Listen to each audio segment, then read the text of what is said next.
parti pour le prix de Peter Sagan qui est le plus fort. Peter Sagan, le champion du monde, vainqueur de Paris-Roubaix. Bonjour à tous et bienvenue dans ce deuxième épisode de Classique Mythique. Aujourd'hui, on va s'attaquer à une course légendaire du nord de la France, Paris-Roubaix. Philippe Gilbert qui semble le plus fort et qui va remporter Paris-Roubaix. Philippe Gilbert a la vainqueur de Paris-Roubaix. Chapeau. Magnifique, 2 ans après le Tour des Flandres. Paris-Roubaix est un des 5 monuments du cyclisme et est réputé pour être une des courses d'un jour les plus difficiles du calendrier cycliste. Le parcours de la reine des classiques sépare Compiègne de Roubaix de 257 km. On y retrouve 29 secteurs pavés qui constituent une distance totale de 54,5 km en route pavée. Ces secteurs pavés sont classés par difficulté avec 1 étoile pour les secteurs les plus simples et jusqu'à 5 étoiles pour les plus redoutés de l'épreuve. Parmi eux, on retrouve les secteurs les plus mythiques comme le secteur de Mons-en-Pévèle, le Carrefour de l'Arbre et enfin la Trouée d'Arambert.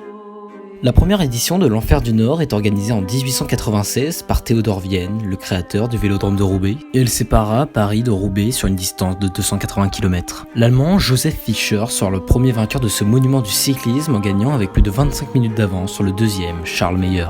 Et depuis cette date, chaque année, hormis de 1915 à 1918 et de 1940 à 42, Paris-Roubaix se courra en avril, après le Tour des Flandres et avant Liège-Bastogne-Liège.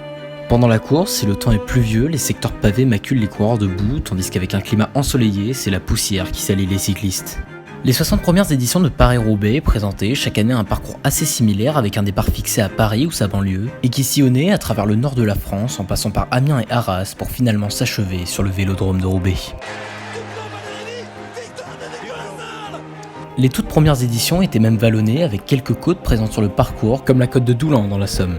Malgré son appellation, Paris-Roubaix, la course ne prend plus depuis 1977 la ville de Paris pour départ de l'épreuve. En effet, c'est Compiègne, une ville située à 70 km au nord de la capitale, qui accueille chaque année le départ de ce monument. Mais ce qui a rendu Paris-Roubaix la course légendaire qu'elle est aujourd'hui, c'est son histoire au fil des années. Ce sont 2 légendes belges qui détiennent le plus grand nombre de victoires sur l'épreuve, Roger de Vlaminck qui s'est imposé 4 fois en 1972, 74, 75 et 77, et Tom Boonen en 2005, 2008, 2009 et 2012. En 1981, le champion du monde en titre et futur quintuple vainqueur du Tour de France, Bernard Hinault, va remporter au sprint son premier et seul Paris-Roubaix. Le blaireau lancera à l'arrivée, cette course est une connerie. Et 12 ans plus tard, en 1993, le final de Paris-Roubaix opposera le vétéran français Gilbert Duclos-Lassalle à l'italien Franco Ballerini. Après un sprint de plus d'un demi-tour de piste, le français remportera d'un boyau son deuxième Paris-Roubaix. En 2005, après avoir remporté le Tour des Flandres 8 jours plus tôt, un coureur va réaliser le doublé de monument en remportant Paris-Roubaix, Tom Boonen. It's not gonna happen, and he becomes the 5th man to win the Tour of Flanders and Paris-Roubaix. Mais le Belge ne va pas s'arrêter là et remporter 7 ans plus tard, en 2012, à nouveau le Tour des Flandres, pour finalement rentrer dans la légende 8 jours plus tard, en égalant Roger de Vlaminck et en remportant son 4e Paris-Roubaix. De façon peut-être un peu plus anonyme, pas du tout. Il entre dans la légende, il égale Roger de Vlaminck, Tom Boonen remporte Paris-Roubaix le 110e. Philippe Gilbert est peut-être le coureur qui a le plus grand palmarès de cyclisme en termes de classiques en ayant remporté 2 fois le Tour de Lombardie, Liège-Bastogne-Liège, le Tour des Flandres, l'Amstel Gold Race, la Flèche Wallonne et j'en passe. Et en 2019, le Belge, 37 ans passés, va réaliser la course parfaite sur Paris-Roubaix en suivant toutes les attaques pour finalement s'en aller avec l'Allemand Nils Politt à 13 km de l'arrivée et rentrer dans la légende 13 km plus loin en remportant un nouveau monument, Paris-Roubaix. Gilbert qui semble le plus fort et qui va remporter Paris-Roubaix. Philippe Gilbert a la vainqueur de Paris-Roubaix. Chapeau. Magnifique, 2 ans après le Tour des Flandres, Philippe Gilbert qui remporte la reine des classiques devant Nils Politt. Pour conclure, voici 3 chiffres clés sur l'Enfer du Nord.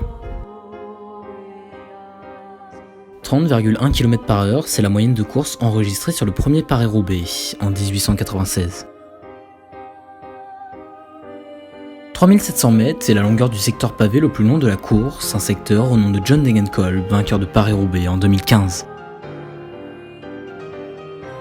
259 km, c'est la distance qui sépare Compiègne de Roubaix sur Paris-Roubaix 2020. Sur ce, j'espère vraiment que ce deuxième épisode de Classique Mythique consacré au monument Paris-Roubaix vous aura plu. Si c'est le cas, pensez au pouce bleu et à l'abonnement. Également, n'hésitez pas à vous abonner à mon Instagram pour être tenu au courant des prochaines vidéos et projets de la chaîne, le lien est en description, et moi je vous donne rendez-vous samedi prochain 11h pour une nouvelle vidéo.